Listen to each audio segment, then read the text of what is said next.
All right, so in this workshop, I'm going to help you become light artists if you aren't already, and we're going to add programmable LEDs to stuff instead of just those LEDs that you plug in. They're also the most fun LEDs. My path is that I started an internet company in 2008, and then after 13 years of making it through the pandemic, I was finally kind of bored of doing the same thing again and again. So I decided to take a 2-year mid-career break, which has always been kind of the plan.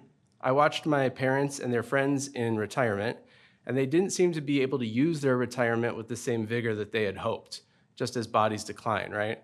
So I had always planned to save up enough money to take 2 years off of work sometime in my 40s, and that's what I decided to do starting in 2022. And what I decided to do for fun was meet other masochists like this guy and start making big art for Burning Man. And I was lucky enough that I thought I would go back into the tech sector and just start working in another salaried job, but I've actually turned this now into my full-time job. So that's been really fun.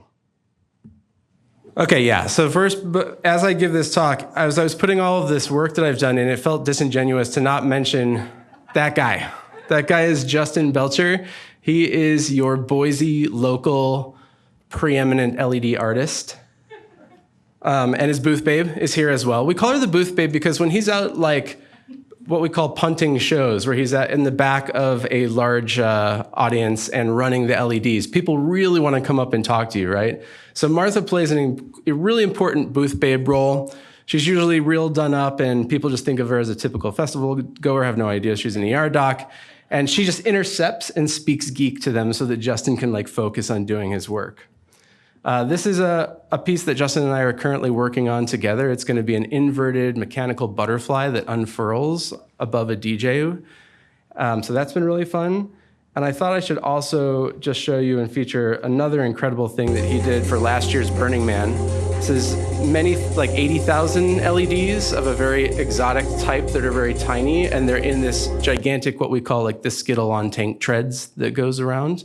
It's called Mothership, and he did like really all the work in programming for that guy, which is incredible. So on platforms, when I use a large number of LEDs, which is really not what today is going to be about, where you get to play with them, Justin and I have discovered what we think is the best tool in the world called Chromatic. It's made by our friend Mark Slee.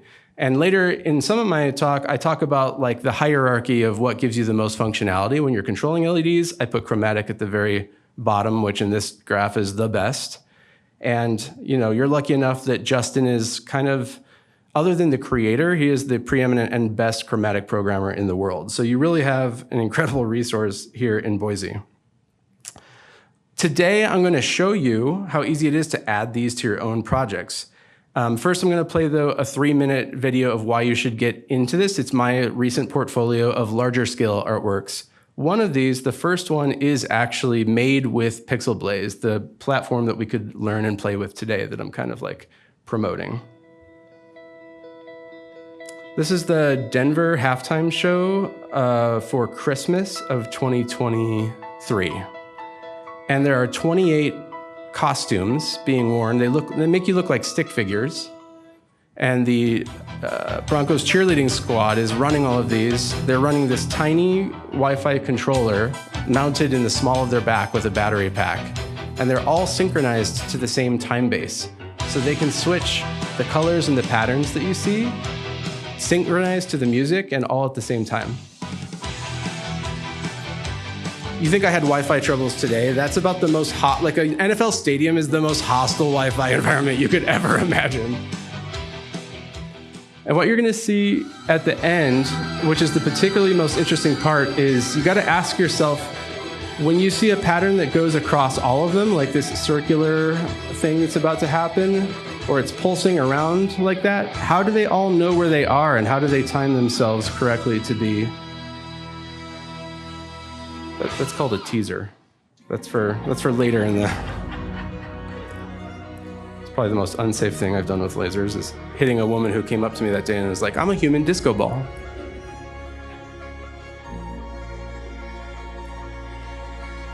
This was the main project that I did volunteer. Had never done anything of this scale before. There's 205 fixtures that a group of volunteers all put together and assembled. Believe it or not, custom triangle displays are like the hardest thing. I also do traditional festivals, although like with a family, this touring and staying up till 5 a.m. schedule pretty much sucks. So I only do it local in San Francisco. And then also recently I got a chance to work with one of the more preeminent laser music artists. This is a trance DJ named Gareth Emery. And so I traveled to LA and helped him make a music video for a recent track. And this technique is really cool. It doesn't look like this in real life, but you can make lasers look like they're bending on film at least. Okay. So why I love light art is we can't really reproduce it yet on screens. So I just showed you it on a screen, and it is nothing like what you get to perceive when you look at those things. The main reason why is our human perception has not caught up, and mostly our devices. Any illuminated device cannot be really bright enough to capture all the little details that your brain perceives when you look at LEDs in real life. And that's because as great as our phone screens have got, they just cannot produce the same amount of light. So your perception of this art in real life, I don't know if in our lifetime, no matter how good VR is, no matter how bright screens are, they're never going to actually capture the real scintillation that we can see when we move our head, and that corresponds to exactly how the light changes. You could contrast that to like audio reproduction, where if you get some in-ear monitors and big subs to vibrate your bass, your heart and your chest, it's very much like being there, right? And I think you can get like 90% of sculpture, like you can experience it from a video because you understand its form as the video looks around and gets up close. You know, big art that's paintings too, as long as you reproduce it at lifetime scale, that's gonna be, you're getting like 90% of the value out of that thing. And I kind of believe what's magic about this is that our eyes can't catch up to or our displays have not caught up to our eyes yet. So that's what really just keeps me addicted to this. I did want to get to know who's here a little bit too, because I want to be able to level my talk and information. Could you raise your hand if you're not Justin Belcher and you've built any kind of a lighting project before with LEDs? All right, great. And would you be willing to tell me what you've built before? Built a series of stabs that had LED strips in them that all sync on ESP boards. I love it. These are ESP boards too. What is a stab though? Staff. Oh, I've seen some amazing of those. And there was one other. Was it you that has built a LED thing before? You? It was like a long time ago with Arduino. Perfect. It didn't go well, but The way Arduino was not going well for me is why I got into Pixelblaze. Yeah, 100%. And then the other thing which might become a little relevant later is you're going to probably fall into one of these 4 categories. Give me a hand raise if you're like, I don't code. I just don't touch this stuff. Great. And how about, I'm okay editing somebody else's example code. Amazing. What if, I don't code, but ChatGPT and Claude do for me? Is anybody in that camp? I'm kind of in that camp.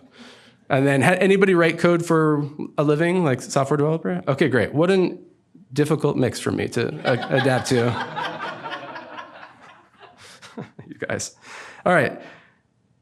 So these are the things that Pixelblaze is going to be really perfect for. Like I said, less than 2,000, especially it's the best in the world for anything wearable or mobile where you're mounting a battery to your bike or to your person. And what I want you to ask yourself as you think through what we're going to talk about today is if you could put really good looking addressable LEDs on anything, what would be that? What would you put it on? In addition, I bet a lot of you guys have experience. So if you didn't talk to me before about your experience, what's been a really memorable light piece that anybody has ever seen? You might not know the name of it, but where were you and where did you perceive it? Anybody's got nobody's seen, welcome to your first light art. Oh, Sphere, okay, amazing. Sphere, great. The Light Festival. Wait, where? Oh, I've heard that one's so good. The guy who made this, Pixelblaze, lives in Vancouver, Washington, which is like tax-free Portland. And he brings a lot of his pieces into that light show. If you went in the last 3 years, I'm sure that you saw Ben's work there, for sure. That's amazing. Also, last year, I also made something with a LED light in it. And You did not. How old are you? it was a ball, and it was just like a ball with googly eyes on it, and Of course. like a leaf and like a flower or leaf hat, Yeah? and then and an LED light. Wow. Okay, so you're one of the more advanced people in the audience. Very good. And I like googly eyes too. I like to put them on my 3D printer. So this is the platform that I use. There's 2 versions. It's about the size of a quarter or a dime. It's called Pixelblaze. It's based on an $39 ESP32 microcontroller.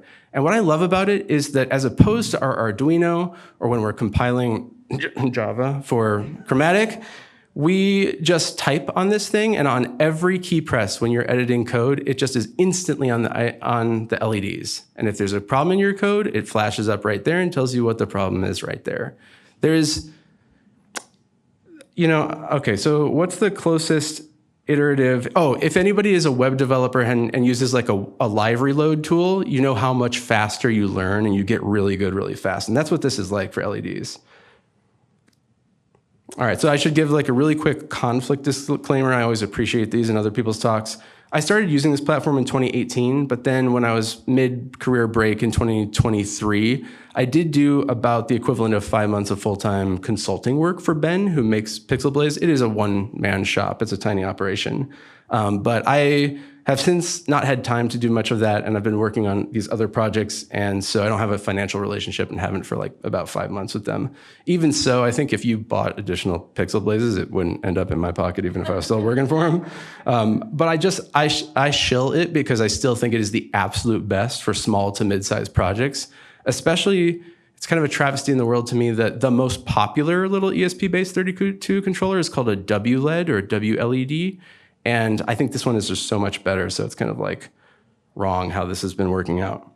For the rest of the talk, though, if you do, I'm the kind of person who's the worst when I'm in your shoes, right? I'm just like passively listening, probably actually doing a little bit of work, or if I'm really engaged, I'm still on my laptop, but I'm like researching the presenter as I go. Like, does this person know anything? So if you would like, and this is absolutely fine, you can get out a laptop right now, pick up one of these things and just bring it back to you and just like zone out and play with it. It's self-explanatory. But if not, I'm going to go ahead and just plug them all in because just the ones on the left are plugged in, the ones on the right are battery powered. Okay, this is if we were serious. Like I'm like preparing for probably my nightmare, which is that all of you have laptops and are not looking at me and stuff. So we had like how to join the Wi-Fi and everything like that. I think we can go ahead and skip this. And what you guys can do is just like push any buttons that you see on the little microcontrollers or just like take it back to your seat. That'll be all fun. Oh, and Martha, just go ahead and hand it with the USB to anybody. Yeah, so just bring the power pack. That was me planning for like, oh, what if you wanted to just plug it in from your own laptops or stuff? And I'm, if I was in your shoes, I'd be afraid that thing's gonna root my laptop or whatever instantly. Yeah. I didn't bring my laptop anywhere near your stuff. It's not a first generation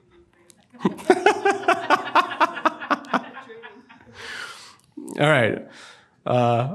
As you can see, I really prefer to get to know you guys and let you drive what we speak about. I don't think we'll have time to look at all these things today, but I have 6 general areas that we could learn about. And the way we'll run this is I'm just going to have you raise your hands, and we're going to go in order, most popular first, and then whatever we have time to, second and third topic. So there are these 6 topics here, okay? I can show you more videos of stuff that other people have made, and we can talk about what's going on in them. I can kind of reveal to you the hard part of learning about vendors and pixels and what's on AliExpress that sucks versus what's really, really great and why it's great. We can also do kind of like the more pedantic and text-based, but like the hardest part of almost any project is not coding it. And this is annoying me because like when I bring Justin on to projects, he's like done in a month and I'm sitting there for like 8 months doing stuff, which is how to plan out and build the power. It is still surprisingly difficult to power these things because they're mostly 5 volt. and that just means a ton of soldering. We can also, if you're aware of Arduino, WLED, Resolume, big time tools, I can kind of tell you the ecosystem of all the different engines compared to Pixelblaze and how they compare. The fifth one was, there's this one trick called pixel mapping, which is really what I separate all LEDs I see. There's a very big difference between I bought some stuff off of Amazon and I glued it to my bike. And you still probably went through a wiring odyssey, well, good for you. But the big thing is when you can actually map pixels and tell them where they each are in space, you start writing this type of code that's called a shader. It's also like, yeah, it's why AI companies are competing with all of you that want like graphics cards and stuff. So, and then the last part is I can show a few demos of how it reacts to sound and motion. So we'll go ahead and vote now. We'll go through this quick. Okay, sweet, great. I think we will start out with mapping, which is great. And this is the superpower of interactive art. When you first come from anything where you've done any computer graphics before, if you've never written a shader, what you have to really switch your brain into is I'm used to writing code that says, at this time, please make this particular pixel or a sprite this color. And so you're talking about an object and you're thinking about, well, how many seconds does it take? And I'm going to say 3 seconds and I'm going to code it across that. When you switch into the power of mapping, every pixel is just going to be told where it is in 3-dimensional or 2-dimensional space. And then you're going to have to write a little bit more, like we went from middle school math to high school math, about what should that color be.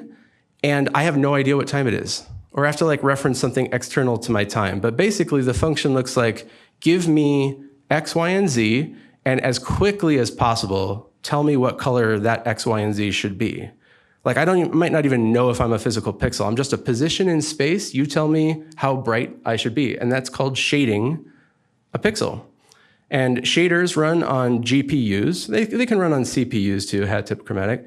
And we can just know, even for these little things, every one of those art pieces, I had to go through the process of telling every pixel, where are you in XYZ space? So how would we do that? Also, I wanted to compare it really quick to the alternatives. One of the reasons why this $39 board that's this big is way better than like the $15 board that's this big is because you have to code a static array of all the pixels positions, compile it into your C++ code for WLED. And in Pixelblaze, you can import or just generate it with JavaScript.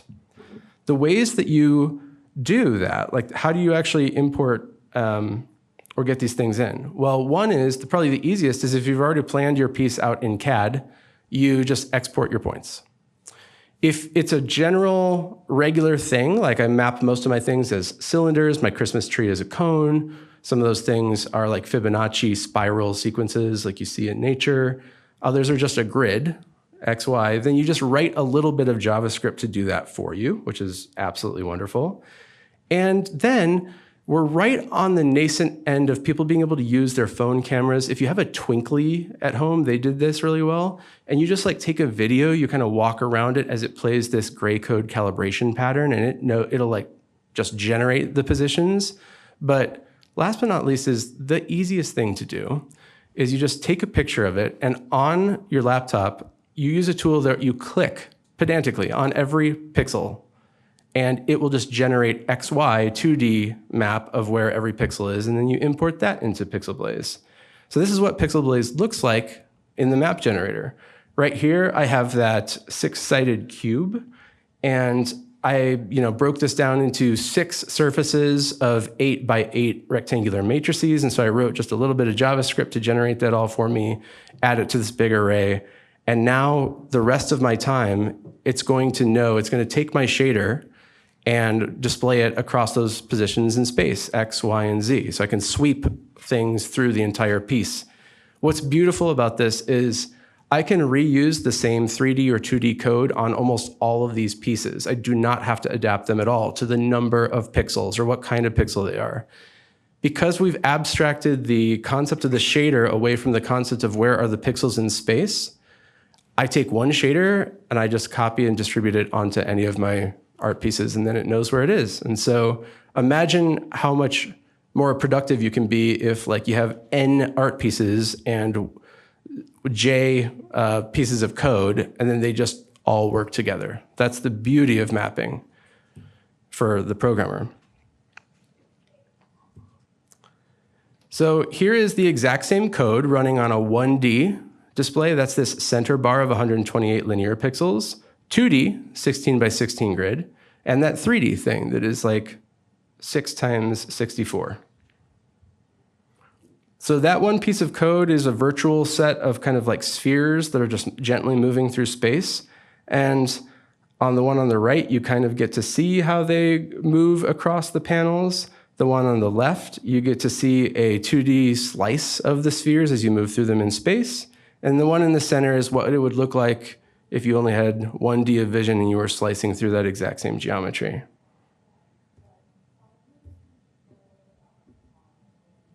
Another cool thing that you can do with maps is you might rotate the map itself with just like one command and move it, transform it in space, and you get instant motion. So your shader defines an entire field, like a mathy plot of where stuff is, and now you use one command to rotate your viewport, kind of, like you're almost like moving the camera around in space. One trick I did with this is I took a ceiling fan. I was inspired by this one artist, Christopher Shart. He has a piece called Paraluna, which amazes everybody who sees it, and it's traveled around. It's a huge spinning set of lines coming out in spokes. And you sit under it and you just zone out. I think they call it like a hippie trap or something like that.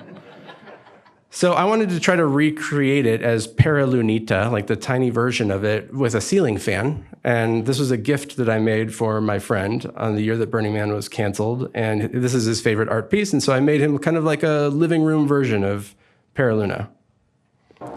The trick about this is that the 2D patterns that would normally be displayed statically on a matrix or something, even though the fan is rotating, I just counter-rotate space to match what the fan is doing so that anything linear like that can just flow across where those things are in space. And it just takes like one line of code to do this. I just had to measure how fast does the ceiling fan actually rotate, and then I can understand how to make my patterns stay still while the entire art piece is rotating. Another very popular is like holiday trees, yeah? So this is a tree that knows Z, and it knows X, and it knows Y. So these patterns can flow anywhere in 3D space on your tree, and I didn't want to have to wire it very particularly, so I just wanted to like run around it like a maypole and just like take one strand and go, whoo! So you do that, you model it as a cone in your map, and then you play all the same shaders through it, which is so much easier than the alternative methods. I also did this to my house. There's like 3,000 LEDs and a very patient family and wife.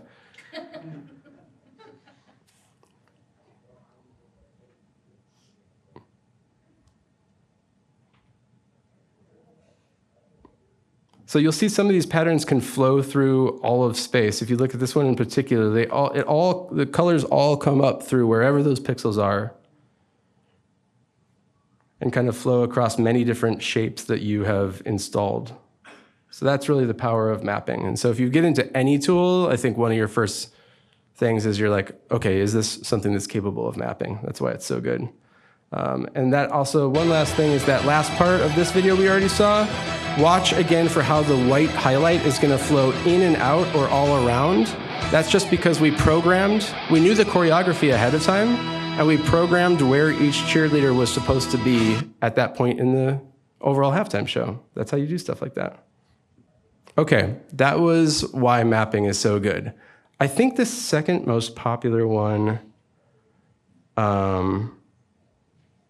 was learning about the various pixels. And so I think I'll go there. All right, the overall process of making this kind of art, you have your idea, your vision, what you want to pursue. And then next, you kind of have to pick your pixels. And there's so many choices out there, so what are you going to do? After that, you plan out your power. and then you do the building, and then you code it. So the most common thing, what almost everybody is using, is this thing that Adafruit named a NeoPixel. It's also known as a WS28 something or an SK68 something. Those are how you will find these products. And if you need the absolute cheapest for the amount of light it brings out, these are the type of strips that you'll get. And you'll choose between a 5 volt and a 12 volt version. Now, they're only going to have 8 bits per color. And so it's 24 bits for each RGB that you're going to represent. And you might think, well, that sounds like, oh God, I hate this. They're marketed to you as like 30 million colors or something like this. It's not. It's really not. And it has to do with this perceptual thing that we'll talk about, which is linear brightness. You don't know it, but almost every screen we've ever used and every real pixel display is not saying, hey, when I code a value of 1 out of 255, please give me 1/255th of the power that you're available. And yet that's how these pixels work. What people should be using for about a 20 to 30% price premium is, get ready for part numbers, I guess. Like the only 2 pixels I'll really work with is in 5 volt, I use a SK9822. This is wiring up 144,000 of these for Titanic's End, our big art car. And in 12 volt, something called the GS8208. And that GS8208 has this built-in brightness curve that just makes it so much better. And the SK9822 uses this very odd scheme. China is brilliant, but they put like 5 extra bits in front of the 24 bits. They multiply them, and you get just basically better dynamic colors. What's the difference between these two? When you're going to pick a pixel, you really have to pick between 5 volt, 12 volt, and some of them are going to be 24 volt, but they mostly operate like the 12 volts. The 5 volt pixels are technically more efficient. You get more lumens per watt when you pick this lower voltage. And because they're less efficient, the 12 volt pixels are going to run slightly hotter.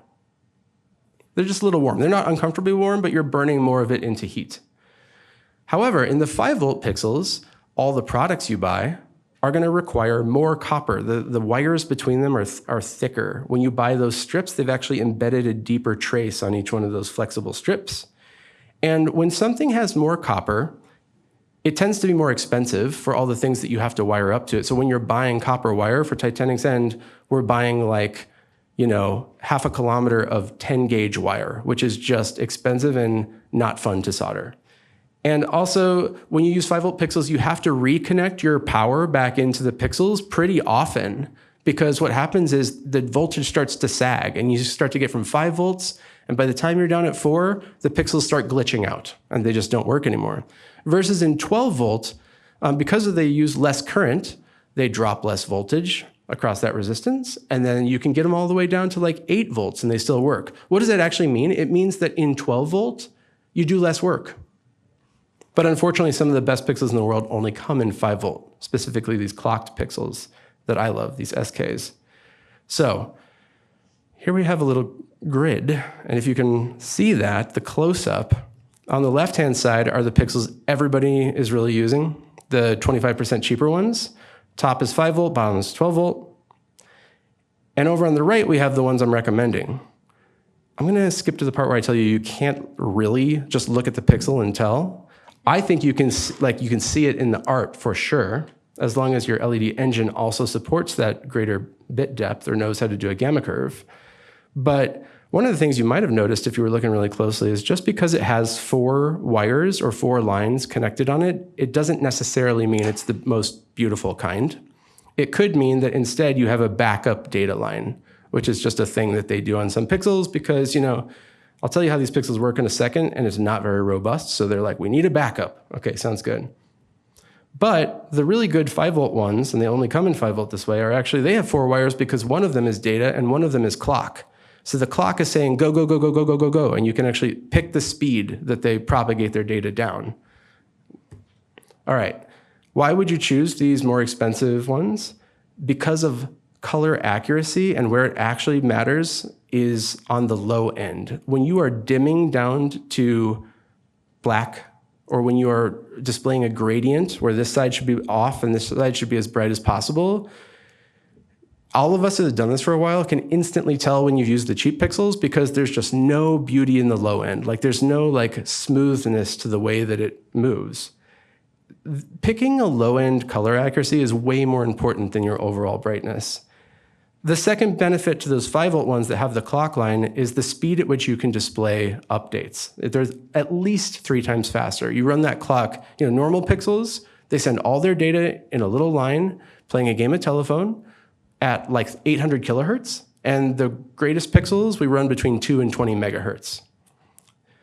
All right, so when you have more bits or when it has built-in gamma correction, I'm lazy, I straight up copied this from Wikipedia last night, like screenshot copied this from Wikipedia on the gamma correction page. When you put out linear power, what our eyes are actually seeing, you could measure it with a watt meter and you're like, yep, that's 1/10 of the power on that low end. But this is the curve that you would get if you tried to draw this across those pixels of like, I'd like from 10% to 100% power. Please show me what that looks like on pixels. The top is a gamma curve corrected. That's the good ones. Cheap is the bottom. What's happening there is the bottom ones, they get bright too fast. How much might you pay? It's really hard to be from San Francisco and not make this a political thing. But post-tariff, we are paying $20 versus 14 when you go from Amazon versus AliExpress for the typical pixels in 5 volts. And then when you want to upgrade, it's $35 and $30 for those 2 vendors. 12 volt, it's ironic. They put less copper in these products we talked about, right? And they're not actually that much better. They're just more convenient for their wiring, but the demand for them is lower. And they know that they're saving you a ton of soldering work, so they price those 12 volt pixels higher. So you go from $20 to $36 for the same strip on Amazon. That's for 300 pixels, about like 16 feet long. That's the typical full spool size that you buy a strip.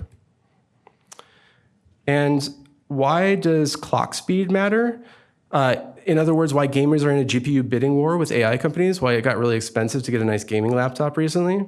It's because when you can push more pixels out per second, you can get higher frame rates.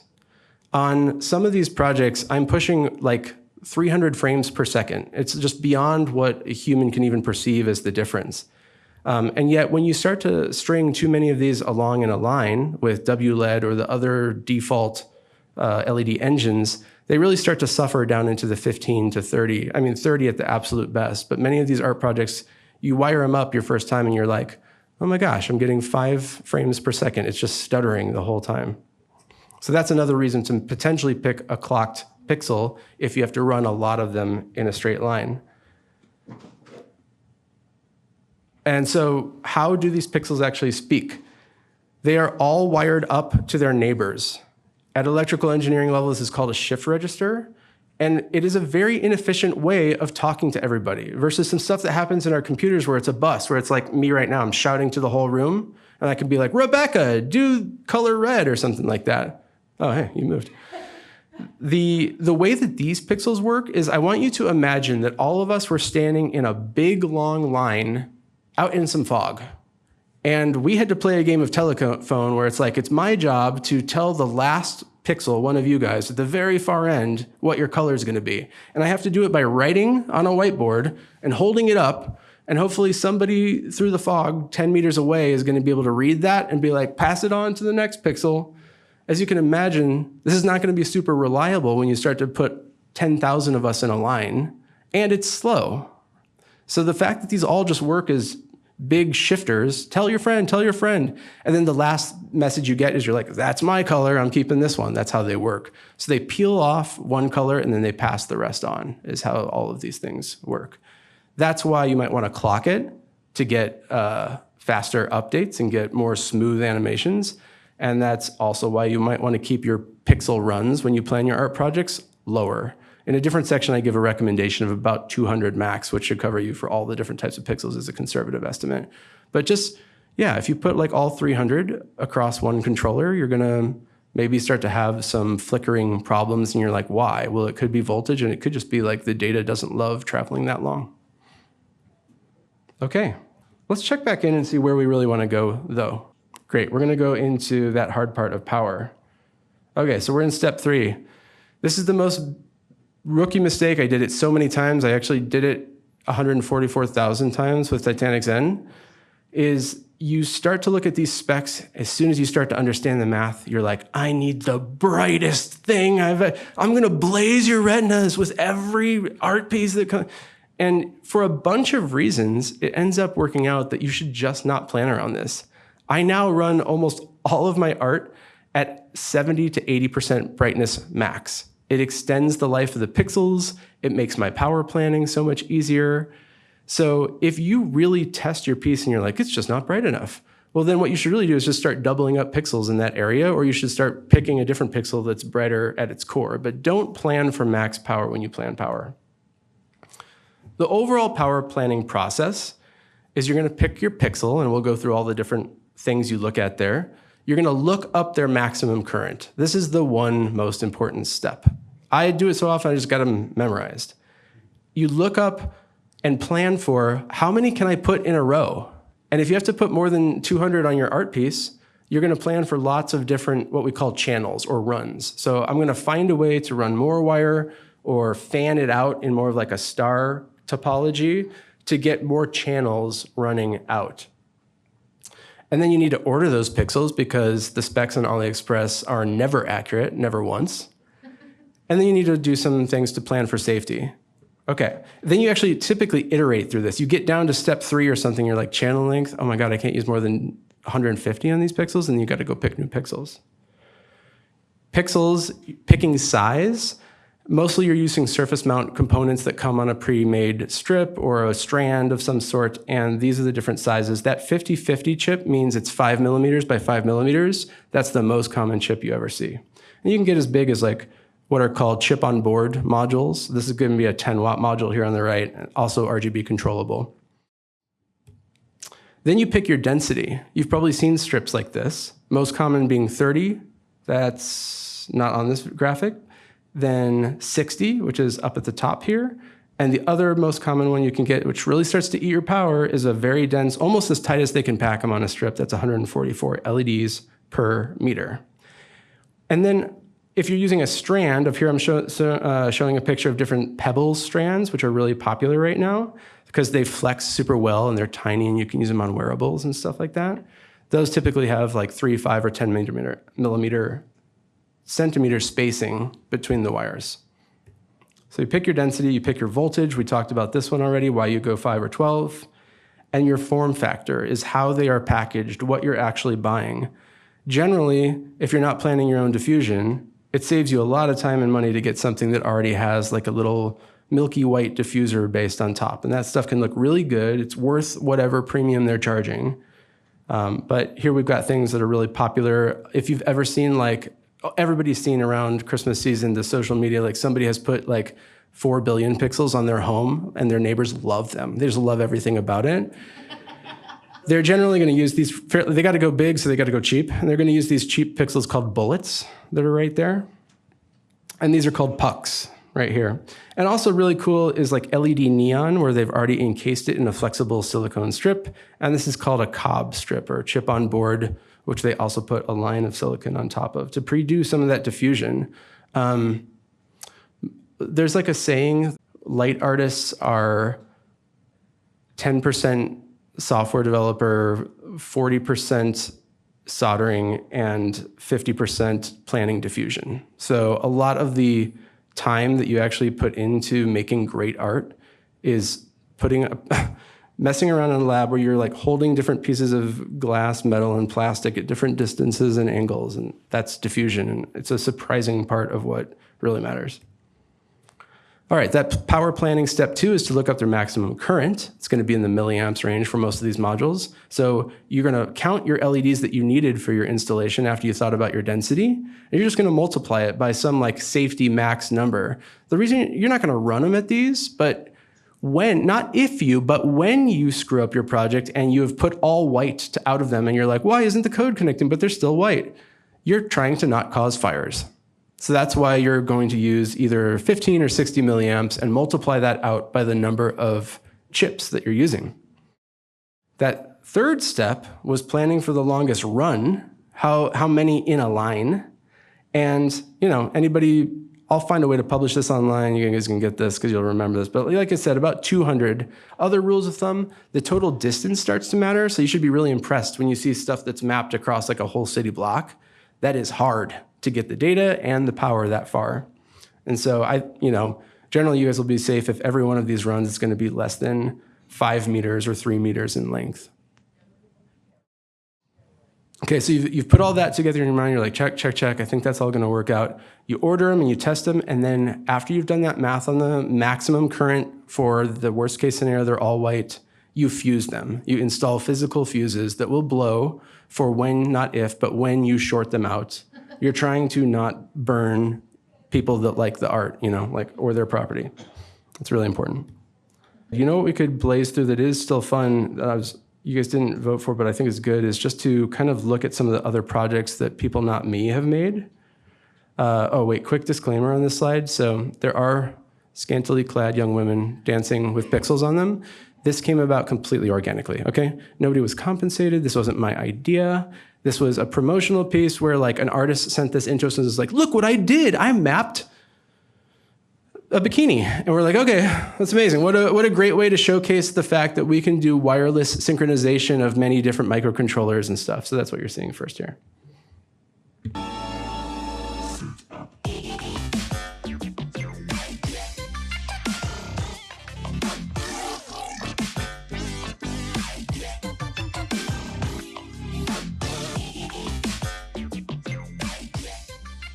Yeah, so that showcases how you can take all of these, I could take all these art pieces and then tell them not only where their pixels are relative to each other, but where they are relative to these others. Like that four pieces in the two bikinis, right?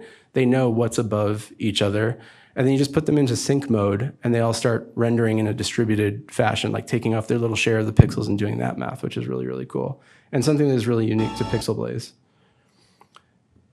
This is a masochist who hand soldered over 4,000 LEDs in space. Like, I would never, but they're like taking those little pixels and like separating out all the different 4 leads on each, and then they like hand solder them into this gigantic cube, which is just super impressive for the time invested. One of the things I did while contracting for Ben at Pixelblaze was I made him this page on his site, which is called Made with Pixelblaze. And it kind of goes through and has like what I think are some of the most interesting things that people have made. It reacts to... This is a bucket that a guy made. And it reacts to gravity. So this is using the accelerometer illusion that's built into the of a sensor board. bucket half full of glowing liquid. It is GlowFlow interactive LED sculpture. The GlowFlow project. And so you can see how he just decided to like take strips and kind of like wrap them in a big spiral around the whole thing. It's like such an easy way to make a... When you put stuff in real true 3D, you're making a volumetric piece. And so I love this one. Ben, the creator of Pixelblaze, made this to showcase kind of the 3D rendering. Also brilliant, he just hung a bunch of strips from something, a big sheet of plywood, kind of put them all through. And then you can render through in volumetric space. And Pixelblaze is really the only option to do this kind of stuff for under hundreds or thousands of dollars. I've become, as my family knows, addicted to 3D printing. And so Chris 3D printed all of these cones, spiky cones, and then arranged them into a ball, putting one of those bullets into the back of each one of these little cones to make the ball. This one is also super clever. This guy modeled a horse in CAD and then did sections that he laser cut out of cardboard so that they all fit together as a big section thing, and then just found a way to make each pixel play through one of those squares. One last creator I just have to highlight, Deborah Ansel. She goes by Geek Mom Projects and is currently only on Mastodon. She does the most amazing stuff with jewelry and flexibles. So she 3D printed this 2-part cube orb. As you can see, she just like made the sections, wired them up with those pre-made square grids underneath them, and then they kind of funnel the light into it. And that's where she's using the accelerometer to show that it knows what's up. This is how she gets it apart.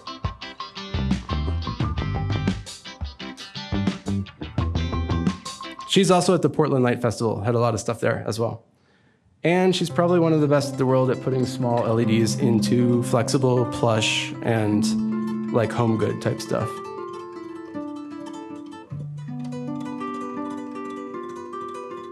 If you've ever seen like a festival jacket where they have fur and they put LEDs behind it, this is exactly the technique that's used.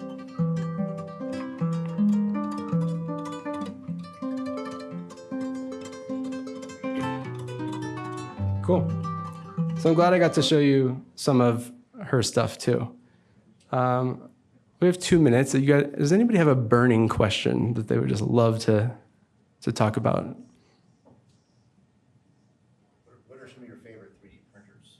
Oh, More than 2 minutes. Justin and I, this is a weird way to tell your wife that you're about to spend $2,000.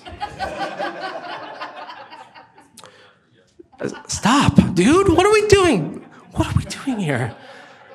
2 days ago, Bamboo Lab announced something called the H2D, which is a larger build volume, 325 cubed, and has 2 nozzles so that you can immediately swap between what you're printing with and another color or what you're printing with and a support material.